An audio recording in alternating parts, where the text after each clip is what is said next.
Yes, alright guys, nizere ko umeze neza cyane aho uri hose hagiye hatandukanye, ndetse nizere ko na gahunda zose zawe ziri kugenda zimera fresh sana aho uri hose hagiye hatandukanye. Twebwe akamaro kacu ni akamaro kamwe gusa, ni kukugezaho ibyo amatwi yawe atigeze yumva mu bindi bitangazamakuru bigiye bitandukanye hano mu Rwanda. Icyo usabwa ni ikindi kintu kimwe gusa, nawe ni gukanda subscribe yonyine, ubundi ibintu bikamera fresh sana.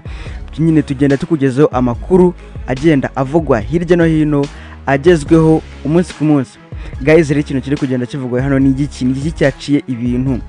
Umusore wacu Yago ageze gutya asohoye umuzigo, ingoma ye yise Siskwingi, ariko nakugura yuko ibintu ubu ngubu feedback ari kubona rwose ishobora kumutira depression iteye ubwoba, kuko ibintu ari kubona nanjye ibyo ndi kubona n'undi wese yagenda abona, wabona yuko nta hantu bihuriye rwose n'uburyo bagakwiye kuba bari kumwakira na feedback nyine umuntu agakwiye kwakira. Yego bajya bavuga ngo mu muziki ngo ubundi ngo cyangwa se ikindi cyane cyo cyose uzahora n'abaguca intege ndetse n'abagushyigikira, ariko hari aho ugera ukumva rwose ibintu birarangiye neza, ukumva ibintu biri kugenda biba too much, ugasanga ibyo wakira bibi nibyo byinshi kurusha ibyiza.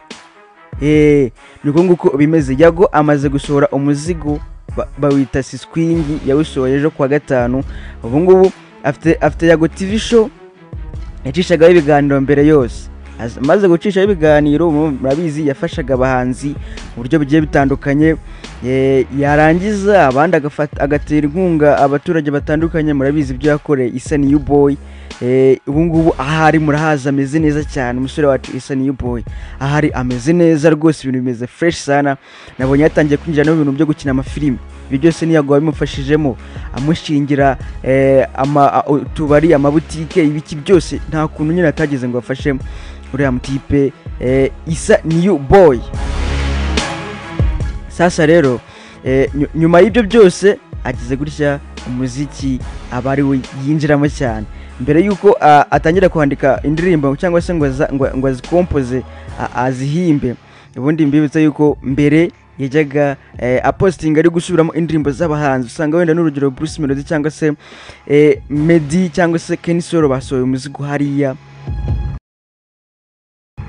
hanyuma umusore Yago agahita atangira kuririmba, noneho abantu bagatangira bamushyiramo ngo ufite ijwi ryiza, urarenze, uri hejuru bya danje, urakaze, uzaduhe indirimbo zawe bwite, uzi kuririmba cyane. Ariko nyine ibyo ngibyo niba ari byo byamuteye ntuza navuga ngo imyuka yo kugira ngo yita avuga ati ubundi ku mugani wabo muhanzi. Ariko nyine Yago avuga yuko n'ubusanzwe kuva kera kose yakundaga ibintu bijyanye no guhanga n'uburirimbyi. Sasa rero amaze kujya muri ibyo ngibyo, yahise atangira ashyira hanze indirimbo.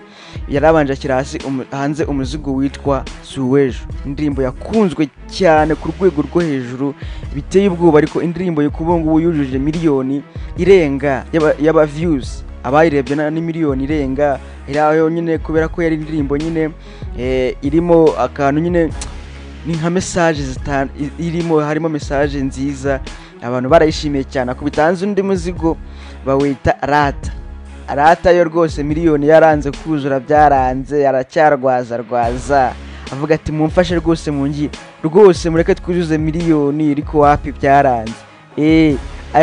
Ejo ku gatanu ahita dukubita undi muzigo bita Siskwingi, noneho abantu bamwihaye pe. Icyo nicyo nakubwira, abantu bamwihaye cyane. Abantu bari kugenda bavuga ati rwose ibintu noneho utangiye kudukorera iyo si indirimbo rwose waduhaye, iyo ndirimbo ni mbi rwose, ntago twabigarukaho, uwo muzigo ni mubi, iyo ndirimbo ntago ari nziza, isubirire mu biganiro. Abantu benshi bari kugenda babivuga babijyanisha no muri n'ibyo yakoraga mbere, bavuga bati rwose isubirire mu biganiro. Ugasanga no ku maradiyo atandukanye abantu baba bari mu biganiro, ku maradiyo nyine bimwe bya showbiz, bari kugenda bavuga bati abanyamakuru bacu basigaye baducika. Nyine ugasanga bari kumunenga cyane, bafite ukuntu bari kumunenga, bavuga bati rwose abanyamakuru ibintu barimo bari kuducikaho, bari kuducikaho bagenda aho bagakoze umurimo n'ubundi nk'uyu nguyu mwiza, bari kugenda baducikaho. Ariko nyine ngiye ku ruhande rwanjye biriya bintu ntago nabigaya. Nuko rero abantu ku mpande bari kugenda bavuga bati reka mbabwize ukuri, iyi ndirimbo n'ubwa mbere Yago akoze indirimbo mbi. Hari ababyanditse bavuga ati n'ubwa mbere Yago akoze indirimbo mbi. indirimbo mbiriko. Izo ni comment ziriho. Undi yagize ati njyewe Yago naramuka akoze igitaramo sinzakijyamo, nibashaka bazishyuze ku buntu kubera ibintu ari gukora, cyangwa se nibashaka bazansange no mu rugo, ntago nzigera njya kwitabira kiriya gitaramo. Abandi bakavuga bati izo ni comment ziri kugenda zivugwa cyane, ndetse n'ibiri kugenda bivugwa cyane ku mbuga nkoranyambaga zitandukanye. Aho twavugamo Instagram ndetse na Twitter. Ibyo biri kugenda bivugwa cyane. Izo ni feedback nyine bari kugenda batanga bavuga. Hari uravuze ati arakamemeje ubundi kacicikanye kavuga ati aho Yago yara avuga ati umuntu ari guhunga yikoreye imizigo, baramubaza bati se ugiye hehe wana, bamubaza bati ugiye hehe, wagahita avuga ati ubu ngubu rwose ndahunze, numvishe ngo Yago agiye kuzana indi ndirimbo, agiye gusohora indi ndirimbo. Umuntu agahita yihungira rwose avuga ngo Yago ngo agiye gusohora indi ndirimbo. Hari n'abandi batanze ibirego mushiki wabo Louise, mushiki wabo, bavuga bati rwose dutabare rwose. Louise mushiki wabo yaravuze ati ngiye rwose mumbwire aho ibintu bigeze kuri ubu ngubu, gahunda zimeze zite. Aravuga ati abantu batangira bavuga ati rwose ibintu rwose bigeze habi ubu ngubu, n'abari abanyamakuru babaye abahanzi. Yago ibintu yadukoreye, yaradukoze, yaraturaburije, yagiye mu bintu rwose tudakunze cyane. Abantu bakomeza nyine bateraho commentaires zitandukanye kuri iriya ndirimbo. Nakubwira ko kuri ubu ngubu iri kugenda iregwa cyane, ariko nanone ku rundi ruhande, nanone abahitazi ntago babura, abahitazi ku rundi ruhande ntago babura.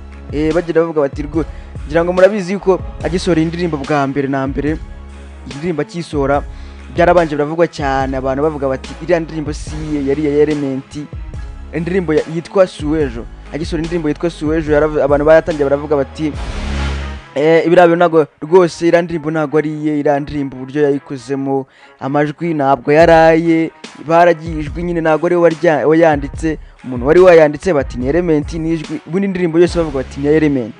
Umuhungu witwa Yago yaragiye ati arayigura.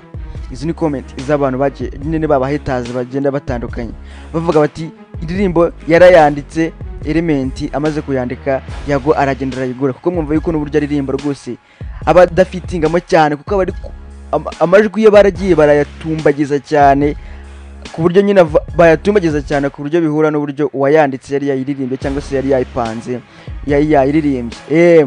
Nguko gahunda ziba zimeze. Akomeza kwisorera imizigo, abantu bakomeza kumwita no kumuvugaho cyane, bamwe nyine ni baba haters guys. Jereka njye nababwiza ukuri, sibyo? Dufite ikibazo mu Rwanda cyo kuvuga ngo dufite abahanzi badasohora banga za danje, cyangwa se na banga basohoye ugasanga nago zikoma cyane, nizazindi zitamara igihe kinini. Ariko se niba undi muntu avuze ati nanjye reka nze ntunganire bagenzi banjye, cyangwa se niba ariyo taraye, hariyo taraye ariye n'ubundi bisanzwe biriya yari arimo by'ibiganiro atari ibyari ibye byanyabyo. Hari ukuntu ubundi umuntu avuka afite taraye ya danje, avuga ati iyi niyo tara yanjye, iki nicyo nzakora, ariko bigaterwa n'indi mpamvu nanone itandukanye, bitewe n'impamvu zitandukanye agahita ajya mu bindi bintu bigiye bitandukanye. Wenda yavuze avuga ati nzakina umupira w'amaguru, yarangiza agahita ajya mu bucuruzi n'urugero, ariko atavuze yuko bitavuze yuko adakunda umupira w'amaguru, ariko uko yabuze ukuntu yinjiramo fresh deeply muri uko gukina umupira w'amaguru. Then noneho nyuma kaza kugira gute kubona amahirwe indi chance yo kugira ngo ahita ajya muri ibyo ngibyo yakundaga, agahita bijoininga, agahita byinjiramo, noneho akiyerekana byiwe nyine, ku buryo nyine ari byo ashoboye kwerekana neza cyane, ari byo ashobora kwerekana. Hari undi muntu wavuze ati nutume muzi nyine tuba tugenda ducicikana. Undi muntu aragize ati narinje kubaza niba Yago yarize hano ku Nyundo umuziki. Nanone mwarimu ahita amubaza ati uko bizi koko twigisha kuri ya biriya bintu biriya ni iby'abatabagwe, ntago ari ibyacu, twese twebwe ntago ari ibyacu. Izo ni comments ziri kugenda zivugwa hano.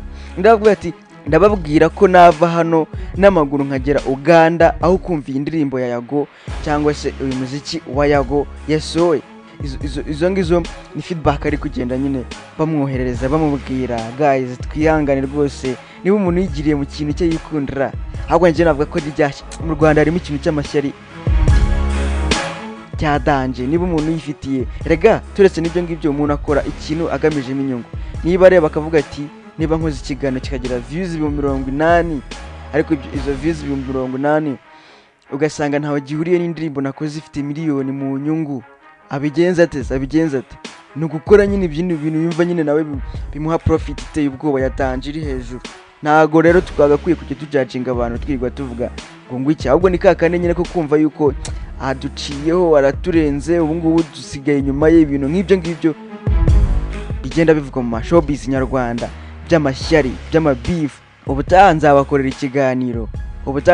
ikiganiro cy'abantu bafite amashyari ya danje cy'abanyeshyari hano mu Rwanda barimo kandi barazwi nuko nyine mu Rwanda harimo akantu ko kugira ngo mu Rwanda ukuntu bimeze bararyaryanya kwereka ko gukunze kandi nta rukunda gufitiye nuko nguko biba bimeze arakwereka ngo aragukunda ariko wapi nuko kuryarya ariko mu bindi byo hanze mu bigo byo hanze akwanza arakubwira ati genda kwanga ubimenye ariko hano nyine ngo nzangira akakubwira akakura ati ni byiza ni sawa nta kibazo icyo kintu uzakibakoreraho wowe stay in touch kora subscribe kugira ngo tutazayicikwa n'ibintu bigiye bitandukanye nge nitwa Mr Done nawe ubundi ni Kigali Tube ciao